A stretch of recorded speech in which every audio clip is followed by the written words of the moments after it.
Good morning, सुप्रभात, खमा गणी, राम राम सभी दोस्तों को। स्वागत है आप सभी का राजस्थान करंट अफेयर्स के अंदर। और आज है 2 फरवरी और इस वीडियो के अंदर 2 फरवरी की जो राजस्थान की महत्वपूर्ण करंट अफेयर्स हैं उसको दैनिक भास्कर और राजस्थान पत्रिका की न्यूज़पेपर की कटिंग के साथ में कवर करवाने वाला हूं दोस्तों। बहुत शानदार करंट अफेयर्स रहता है मेरा।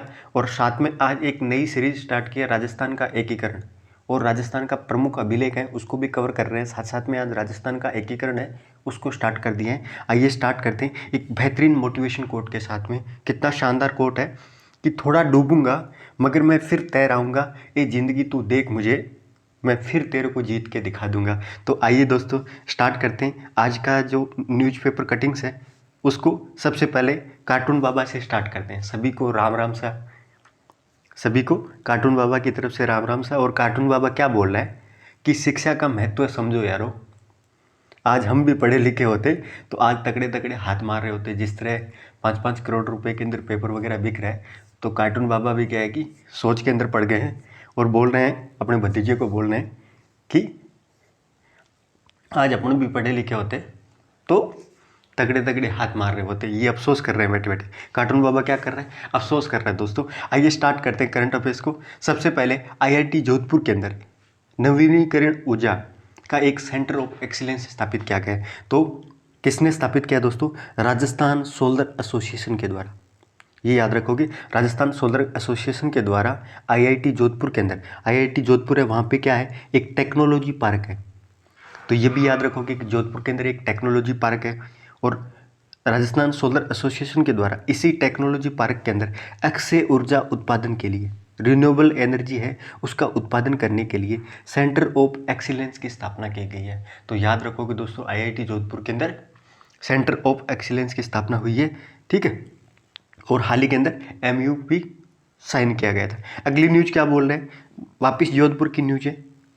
और जोधपुर के अंदर एक सैन्य अभ्यास आयोजित हो रहा है। जोधपुर के अंदर जो एयरफोर्स का जो स्टेशन है, ठीक है, एयरफोर्स का जो वहाँ पे क्या है कि दोस्तों इंडियन एयरफोर्स प्लस क्या है कि ओमान, ओमान की राजधानी क्या है, मस्कट। और जोधपुर क्या है कि जो एयरबेस है वहाँ पे 19 तारीख से लेके 25 तारीख के बीच में एक युद्धाभ्यास आयोजित होगा जिसका नाम क्या है दोस्तों, ईस्टर्न ब्रिज, ठीक है। ईस्टर्न ब्रिज क्या है कि वायुसेना अभ्यास है जो भारत और ओमान दोनों की देशों की वायुसेना के बीच में होगा। जो कहाँ पे होगा, जोधपुर एयरबेस के अंदर। तो ये बहुत इंपॉर्टेंट न्यूज़ है, आप ये याद रखोगे। नेक्स्ट दोस्तों, राज्य सरकार के द्वारा हाल ही के अंदर जो बजट सत्र आने वाला है उसी के अंदर राजस्थान सरकार के द्वारा एक बिल लेके आ रही है। बिल का नाम क्या है, राजस्थान राज्य अनुसूचित जाति अनुसूचित जनजाति विकास निधि योजना, विकास निधि अधिनियम, ठीक है। ये या एक बार आपको दोबारा बता देता हूँ कि राजस्थान राज्य अनुसूचित जाति जनजाति विकास निधि अधिनियम, ये राजस्थान सरकार के द्वारा आने वाले बजट सत्र के अंदर ये बिल लेकर आएगी। और ये मान लो बिल पारित भी हो जाएगा, ठीक है। और इस बिल के अंदर क्या रहेगा कि जो SC ST समुदाय है उनके लिए योजना आवंटन और वित्तीय संसाधनों को उपयोग को लेके एक तरह से क्या कि आने वाले टाइम के अंदर चुनाव आ रहा है, इसीलिए क्या कि दलित समुदाय है, ठीक है, उसको क्या कि एक तरह से क्या है कि अपनी तरफ करने के लिए ये बिल लेके आ रही है गवर्नमेंट। लेकिन वो अपने को मतलब नहीं है, राजनीति का टॉपिक है। अपने को क्या इस बिल के अंदर क्या क्या प्रावधान रहने वाले हैं वो इंपॉर्टेंट है। तो आप बिल याद रखो और इसमें क्या करें, क्या किया जाएगा, SC ST समुदाय है उनकी जो भी योजना वगैरह है उसके अंदर फाइनेंस वगैरह है, वित्त वगैरह है, उसको ज़्यादा बढ़ाया जाएगा। वित्त का जो लेवल है अभी जितना खर्च हो रहा है उस समुदाय की जनसंख्या के अनुपात के अंदर धनराशि है वो खर्च की जाएगी। इसी बिल के अंतर्गत, इसी अधिनियम के अंतर्गत एक अधिकार प्राप्त समिति का गठन किया जाएगा, ठीक है, जिसका नाम क्या होगा, एक अधिकार प्राप्त समिति गठित किया जाएगा जो SC ST जनजातियों के विकास के लिए ये राज्य स्तरीय समिति है। वो किसकी अध्यक्षता के अंदर, मुख्य सचिव की अध्यक्षता के अंदर ये समिति गठित की जाएगी। तो इसी अधिनियम के अंदर एक राज्य स्तरीय समिति होगी जिसके अध्यक्षता कौन करेंगे, राजस्थान का मुख्य सचिव इसकी अध्यक्षता करेंगे। और एक और राज्य परिषद की भी स्थापना की जाएगी, राज्य परिषद की भी स्थापना की जाएगी जिसकी अध्यक्षता कौन करेंगे, मुख्यमंत्री के द्वारा की जाएगी। राजस्थान का जो मुख्यमंत्री होगा वो इस बिल के अंतर्गत गठित राज्य परिषद की अध्यक्षता करेगा, ठीक है। ये भी याद रखोगे। और जो विकास निधि का निर्धारण है इस बिल के अंदर वो क्या है कि हर वर्ष के आधार पे सरकार के द्वारा अलग अलग आदेश जारी करके बजट के अंदर आवंटित करके किया जाएगा, ताकि क्या है कि अनुसूचित जाति जो उपयोजना के तहत कुल राशि जो भी आवंटन वगैरह करेगी, ठीक है, वो बजट के अकॉर्डिंग होगा। और इसी बिल के अंदर ये भी प्रावधान किया गया है कि ये जो राज्य परिषद है प्लस क्या है कि राज्य स्तरीय जो समिति है, 2 संस्थाएं इस बिल के अंतर्गत गठित की जाएगी, वो विधानसभा के अंदर अपनी वार्षिक रिपोर्ट भी पेश करेगी, ताकि क्या है कि SC ST समुदाय के प्रति क्या है कि जो भी इन्होंने काम किया है उसका एक तरह से ध्यान रखा जा सके, अकाउंटेबिलिटी वगैरह है वो फिक्स किया जा सके। तो ये बिल के बारे में आप ध्यान रखना, ठीक है। भारत के संविधान के अंदर आर्टिकल 46 बहुत ज़्यादा इंपॉर्टेंट है, नीति निर्देशक तत्वों के अंतर्गत आता है। ये भी आपको मैं बताता हूँ, नीति निर्देशक तत्व है आयरलैंड के संविधान से लिए गए हैं, ये भी आप याद रखिए। आर्टिकल 46 के अंदर क्या बोला गया है कि राज्य के जो कमजोर वर्ग हैं, ठीक है, और उनको उनके लिए और विशेष रूप से क्या SC ST समुदाय है, उनकी शैक्षणिक और आर्थिक हितों की यानी एजुकेशन और आर्थिक हितों को विशेष देखभाल के साथ राज्य को बढ़ावा देने की जिम्मेदारी आर्टिकल 46 के अंतर्गत की गई है कि उनकी एजुकेशन की जो लेवल है प्लस क्या है कि उनकी आर्थिक स्थिति है, उसके लिए राज्य सरकार को विशेष प्रयास करने के लिए आर्टिकल 46 शक्ति देता है, ठीक है, ताकि क्या है कि सामाजिक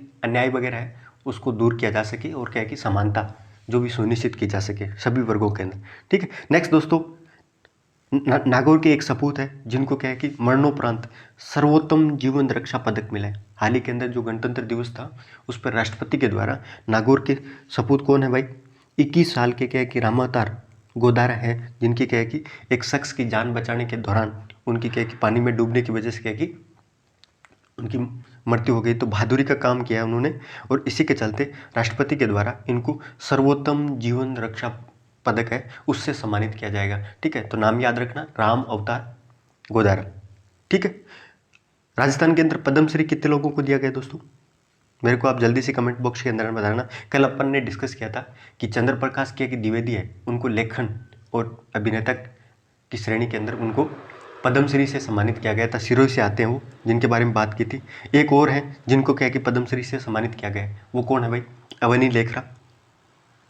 अवनी लेखरा को भी क्या है कि पद्मश्री से सम्मानित किया गया, ठीक है। ये कुछ कार्टून एक और है जिसमें क्या है कि अभी चुनाव चल रहा है, तो इसी की वजह से क्या है कि अच्छा मैं चलता हूँ दुआओं में याद रखना, चुनावों के अंदर याद रखना। ये घोषणाएं वगैरह हैं, घोषणाओं का पिटारा रहता है और काम क्या करते हैं वो आपको भी पता है दोस्तों, ठीक है। नेक्स्ट दोस्तों, मुख्यमंत्री के द्वारा जो राजस्थान के पूर्व मुख्य सचिव है, जो हाल ही के अंदर क्या है कि सोमवार को रिटायरमेंट हुए थे, जिनका नाम क्या था, निरंजन आर्या।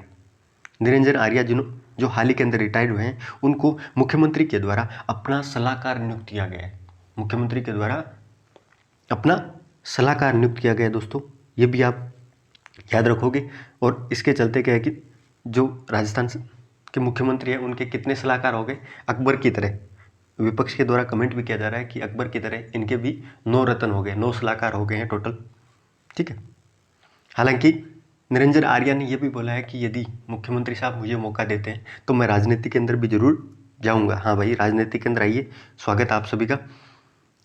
नेक्स्ट दोस्तों, उषा शर्मा है जो राजस्थान की दूसरी महिला सचिव के रूप में अपना क्या कि जो पदभार है वो संभाल लिया है, ठीक है। और साथ में क्या कि निरंजन आर्या को मुख्यमंत्री का सलाहकार बनाया गया है और इनके द्वारा स्टेटमेंट दिया गया है कि मुझे आम आदमी का दर्द पता है, इसलिए मैं कामकाज के अंदर सकारात्मकता लेके आऊँगी, ठीक है। तो राजस्थान की दूसरी मुख्य महिला मुख्य सचिव है, याद रखना आप, कुशल सिंह पहली थी। और राजस्थान का पहला मुख्य सचिव 13 अप्रैल, याद रखना दोस्तों, 13 अप्रैल 1949 को राजस्थान को पहला मुख्य सचिव मिला था, जो श्री के राधाकृष्ण, ठीक है, श्री के राधाकृष्ण, बहुत इंपॉर्टेंट है। नेक्स्ट दोस्तों, ऑपरेशन आग के बारे में बात करते हैं। ऑपरेशन आग किससे संबंधित है कि जयपुर कमिश्नरेट के द्वारा ये ऑपरेशन है वो अवैध हथियारों पर रोकथाम के लिए क्या है कि पुलिस कमिश्नरेट के द्वारा स्टार्ट किया गया था, ठीक है।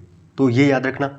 इसके अलावा युद्ध से शुद्ध अभियान, जो मिलावट के अंदर खाद्य पदार्थों के अंदर मिलावट वगैरह है उसको रोकथाम के लिए है युद्ध से शुद्ध अभियान। ऑपरेशन क्या है कि फ्लैश आउट अभियान, ऑपरेशन फ्लैश आउट है वो किससे संबंधित है दोस्तों, ऑपरेशन फ्लैश आउट है जेल सुधारों से संबंधित।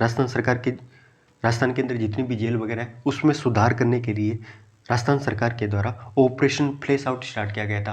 पहले ऑपरेशन ब्लैकआउट स्टार्ट किया गया था, उसके बाद में क्या है कि एक नए अभियान के तौर पे ऑपरेशन फ्लैश आउट स्टार्ट किया गया था। ऑपरेशन डिकोय किससे संबंधित है भाई, आप मेरे को बताओ, ऑपरेशन डिकोय, ठीक है।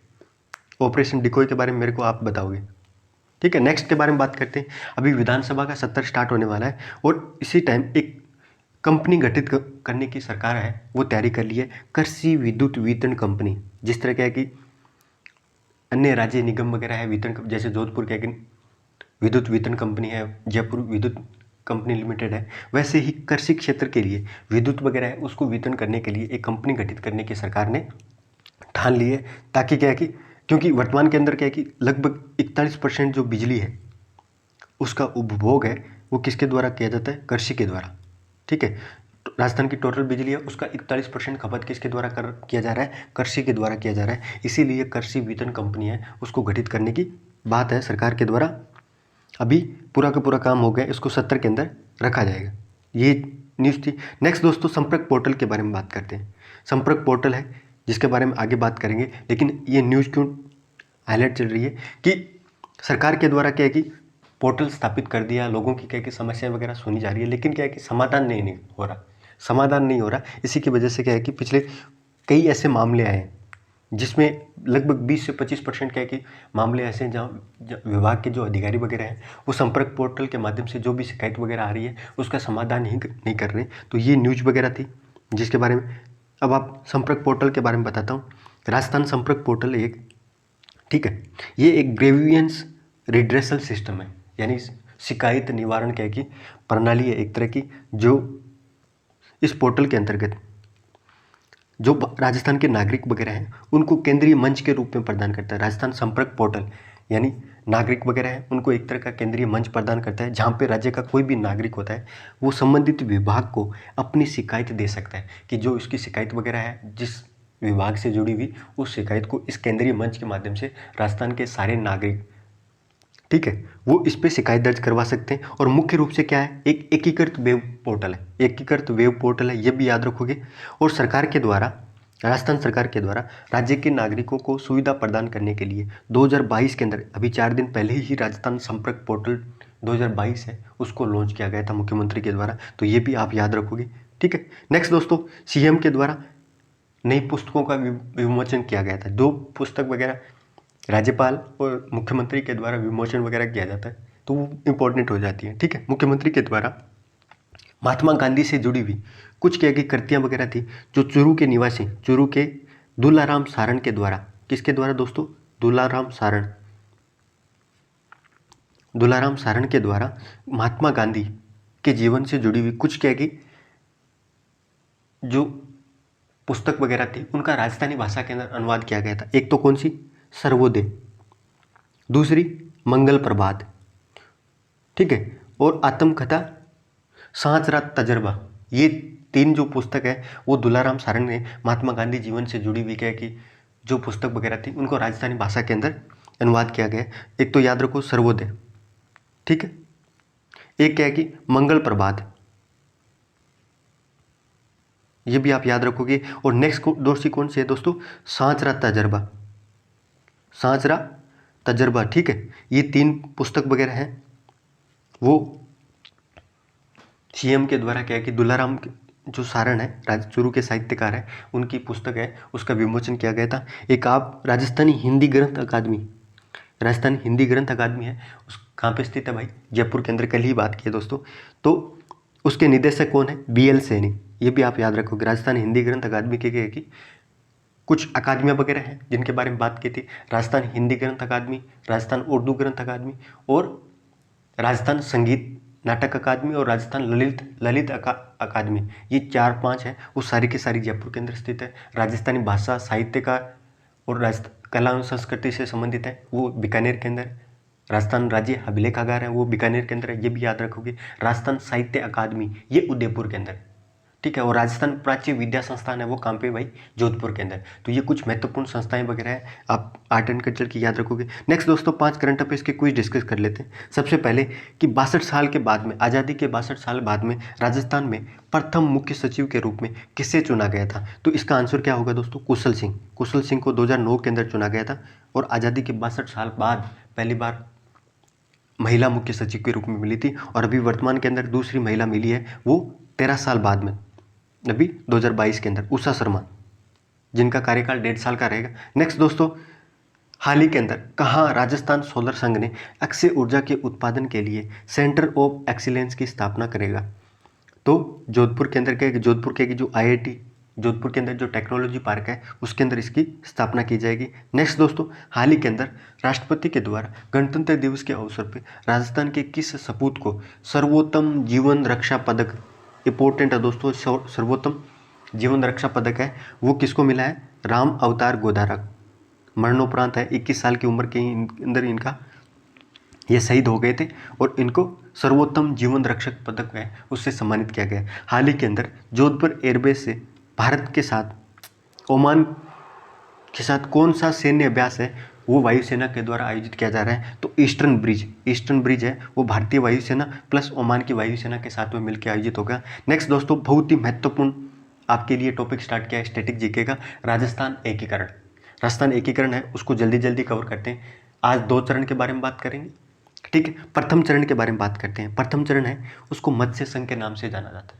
जो कब हुआ था? 17-18 मार्च के 1948 को 17-18 मार्च को 1948 को मत्स्य संघ का क्या कि निर्माण हुआ था। और मत्स्य संघ के अंदर 4 रियासतें थी और एक ठिकाना था। राजस्थान के अंदर ठिकाने कितने थे भाई? जब राजस्थान क्या है कि भारत आज़ाद हुआ था उस टाइम राजस्थान के अंदर ठिकाने कितने थे? 4 थे या 3 थे? मेरे को जल्दी बताओ, ठीक है। तो इसमें क्या है कि तो मत्स्य संघ के अंदर प्रथम चरण 18 मार्च 1948 को याद रखोगे। इसमें 4 रियासतें कौन कौन सी थी? अलवर, भरतपुर, धौलपुर और करौली। अलवर, भरतपुर, धौलपुर, करौली प्लस क्या कि नीमराणा ठिकाना। ये इंपॉर्टेंट है दोस्तों क्योंकि ठिकाने 4 ही थे राजस्थान के अंदर और पहले ठिकाना जो मत्स्य संघ के अंदर शामिल किया गया था वो नीमराणा था और दोबारा दूसरे चरण के अंदर कुशलगढ़ को शामिल किया गया था। तो ये 4 रियासतें याद रखना। इनकी सिफारिश किसके द्वारा की गई थी? के.एम. मुंशी के द्वारा। के.एम. मुंशी साहब थे, उनकी सिफारिश के आधार पे इसका नाम मत्स्य संघ रखा गया था। ये इंपॉर्टेंट है। राजधानी किसको रखा? अलवर को। मत्स्य संघ की राजधानी किसको रखा था? अलवर को, ठीक है। और मत्स्य संघ के राज प्रमुख कौन थे दोस्तों? उदयमान सिंह, ये धौलपुर के राजा थे जिनको मत्स्य संघ के राज प्रमुख रखा गया था, उदयमान सिंह। उप राज प्रमुख है वो गणेश पाल देव को रखा गया था। और प्रधानमंत्री किसको रखा गया था? शोभाराम कुमावत है उसको प्रधानमंत्री रखा गया था। जुगल किशोर चतुर्वेदी है उसको राजस्थान का दूसरा जवाहरलाल नेहरू के नाम से भी जाना जाता है। राजस्थान के जो जवाहरलाल नेहरू कौन है? जुगल किशोर चतुर्वेदी, याद रखना दोस्तों। जुगल किशोर चतुर्वेदी है वो राजस्थान के जवाहरलाल नेहरू या दूसरे जवाहरलाल नेहरू के नाम से भी जाना जाता है। दूसरा चरण कब स्टार्ट हुआ? जिसको पूर्व राजस्थान चरण के नाम से भी राजस्थान संघ के रूप में भी कहा जाता है, जिसके अंदर कब हुआ था? 25 मार्च 1948 को। याद रखिए, डेट याद रखिए दोस्तों, 25 मार्च 1948 को क्या है कि इसका गठन हुआ था। और इसके अंदर कितनी रियासतें थी? 9 रियासतें थी दोस्तों और एक ठिकाना था। 9 रियासतें कौन कौन सी थी? डूंगरपुर, बांसवाड़ा, प्रतापगढ़, शाहपुरा, किशनगढ़, टोंक, बूंदी, कोटा और झालावाड़। ये दक्षिण भारत की जो रियासतें थी उनको क्या कि इसके अंदर क्या कि संयुक्त रूप से शामिल किया गया था। 9 रियासतें थी दोस्तों और एक ठिकाना था कुशलगढ़ ठिकाना। नीमराना ठिकाना मत्स्य संघ के अंदर और कुशलगढ़ ठिकाना पूर्व राजस्थान के अंदर इसको सेकंड चरण के अंदर शामिल किया गया था। दूसरे चरण की राजधानी क्या थी? कोटा को राजधानी बनाया गया था। और राज प्रमुख कौन थे? भीम सिंह। और मत्स्य संघ के कौन से? उदयमान सिंह मत्स्य संघ के थे, जबकि कोटा के जो भीम सिंह थे वो दूसरे चरण के अंदर राजस्थान के राज प्रमुख थे। उप राज प्रमुख कौन थे? महारावल लक्ष्मण सिंह। और प्रधानमंत्री कौन थे? गोकुल लाल क्या कि सावत, जो शाहपुरा से आते थे वो क्या कि प्रधानमंत्री के रूप में थे। उसमें कौन से थे प्रधानमंत्री मत्स्य संघ के अंदर? शोभालाल कुमावत। नेक्स्ट दोस्तों, राजस्थान के प्रमुख अभिलेख के बारे में बात कर लेते हैं। अगले वीडियो कल क्या है कि राजस्थान का जो तीसरा और चौथा चरण है उसके बारे में बात करेंगे दोस्तों। कुछ दो से 3 अभिलेख भी बात कर लेते हैं। सबसे पहले प्रतापगढ़ अभिलेख के बारे में बात करते हैं, जो कब 1946 के ईस्वी के अंदर इसको बनाया गया था। इस अभिलेख के अंदर गुजर प्रतिहार नरेश महेंद्रपाल की उपलब्धियों का वर्णन मिलता है। जो प्रतापगढ़ का अभिलेख है उसके अंदर जो गुजर प्रतिहार के शासक थे महेंद्रपाल है, उसकी उपलब्धियों का इसके अंदर वर्णन मिलता है। तत्कालीन समाज की जो भी कृषि व्यवस्था थी, समाज, धर्म, उसकी भी जानकारी 9वीं शताब्दी के आसपास क्या कि इसका स्थापना हुई थी उसके बारे में क्या कि उस टाइम की मिलती है। नेक्स्ट दोस्तों, विराटनगर अभिलेख के बारे में बात करते हैं। जयपुर विराटनगर अभिलेख है उसके बारे में बात करते हैं। और ये अशोक अभिलेख क्योंकि राजस्थान के अंदर क्या है कि सम्राट क्या है कि अशोक थे, मौर्य शासक, उनके 2 अभिलेख मिले थे, जिनका नाम क्या था, एक तो भाब्रू अभिलेख, एक विराट शिलालेख। तो अभिलेख एक था भाब्रू अभिलेख और एक शिलालेख था विराट शिलालेख, ठीक है। दोनों जयपुर की विराट की पहाड़ी पे मिले थे, ये भी आप याद रखोगे, अशोक के थे। जयपुर में स्थित विराट नगर की बीजक की पहाड़ी पर ये शिलालेख उत्कीर्ण है। कौन सा शिलालेख? विराटनगर। तो विराटनगर अभिलेख कहाँ पे है? जयपुर की बीजक की पहाड़ी के अंदर है, और ये शिलालेख पाली और ब्राह्मी लिपि के अंदर लिखा हुआ है। विराटनगर शिलालेख है वो जयपुर की बीजक की पहाड़ी पे मिला था, और ये पाली और ब्राह्मी लिपि के अंदर क्या कि लिखा हुआ था। कालांतर में 1840 के अंदर ब्रिटिश सेना अधिकारी थे कैप्टन ब्रड के द्वारा ये शिलालेख यहाँ से क्या है कि कटवा कर इसको कलकत्ता संग्रहालय के अंदर रख दिया गया था। तो विराटनगर शिलालेख कहाँ पे है? अभी कलकत्ता संग्रहालय के अंदर है, पश्चिम बंगाल के अंदर, और ये कैप्टन ब्रड के द्वारा रखा गया था। इस शिलालेख के अंदर, इस अभिलेख के अंदर सम्राट क्या है कि अशोक के द्वारा जो भी बौद्ध धर्म और संघ के प्रति क्या है कि निष्ठा वगैरह है उसको उसके बारे में प्रकट की गई थी, उसके बारे में। और साथ में क्या है कि अशोक को बौद्ध धर्म था उसका अनुयायी होना भी सिद्ध होता है। इसी अभिलेख के माध्यम से क्या है कि अपने को पता चलता है कि अशोक ने बौद्ध धर्म को क्या है कि अपनाया था, बौद्ध धर्म को पालन किया था, उसका अनुयायी था, उनका भगत था, ठीक है। तो ये कुछ महत्वपूर्ण करंट अफेयर्स थी। साथ में राजस्थान का जो करंट अफेयर्स है उसको कवर करने के साथ में राजस्थान का स्टैटिक जीके कवर किया है। और आप सभी से रिक्वेस्ट है दोस्तों, इस वीडियो को फैलाओ। मैं आपके लिए बहुत अच्छी तरीके से और ज़्यादा मेहनत करूँगा। आप इस वीडियो को ज़्यादा से ज़्यादा लोगों के साथ शेयर करो, पर्सनली मैसेज करो आप, ठीक है। धन्यवाद। जय हिंद, जय भारत।